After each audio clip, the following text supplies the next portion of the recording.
Hi everyone, my name is Emilia Vascones and I will present the article Within Flood Season Variation in Food Consumption and Seed Dispersal by two carasine fishes of the Amazon. This study investigates how within-season variation in food level relates to food consumption and seed dispersal by two frugivorous fish. The first one is Colosoma macropomium and the second Pieractus brachypomus. For a little bit of background, seasonally inundated floodplain forests along the Amazon River provide food and habitat for a huge diversity of freshwater fishes. Additionally, this place yields a high abundance of fruits and seeds, which are consumed mostly by members of the Carassidae family. Many freshwater characins experience a seasonal shift from an omnivorous diet during the dry season to a fruit-based diet in the flood season.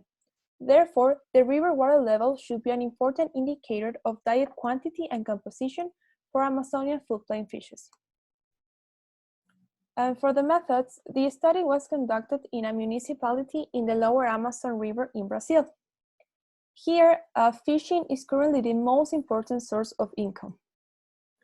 The study took place during the peak flood season between the months of April and June in two communities. The first one is called Santa Maria, and the second, San Miguel. These two communities were selected due to differences in vegetative composition and use of fishing habitat. And well, the study species were the two mentioned before, which are Colosoma macropomium and Pieractus brachypomus. And well, these two fishes were chosen given their commercial and local value, and also because they have a high ecological value because they are frugivores and potential seed dispersers. For the fish catch, it's important to mention that the sample was not a random sample of fish. Instead, it was a subsample of fish caught for household consumption or sale. The data collected referred to the fish physiology. So the data was referred to the length, the weight, and sex of the fish.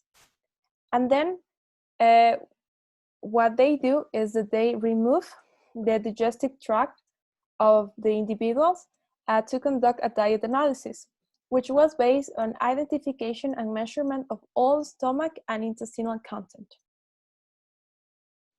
The results show several things. The first one is that all digestive tract of fishes collected contain vegetative food, and 99.8% of fishes consume fruits and seeds. The results also show that diets differ more by fish community than by flood level or fish species.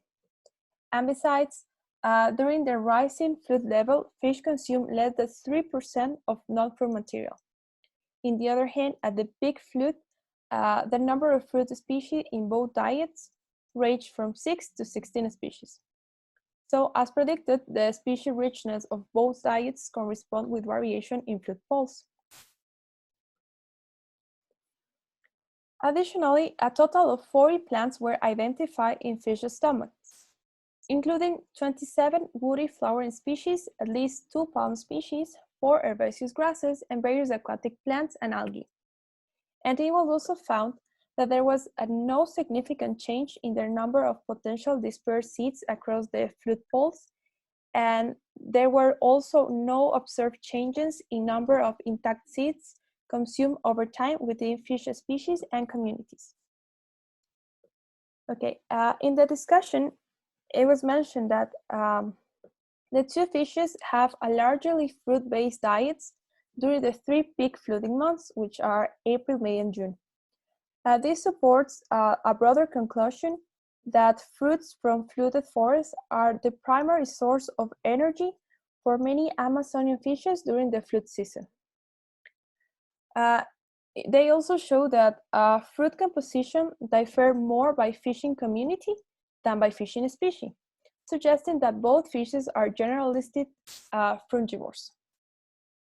Finally, the relative proportion of intact to depreded seeds of both fish species varied widely and was not explained by seed size, fish size, or change in food level.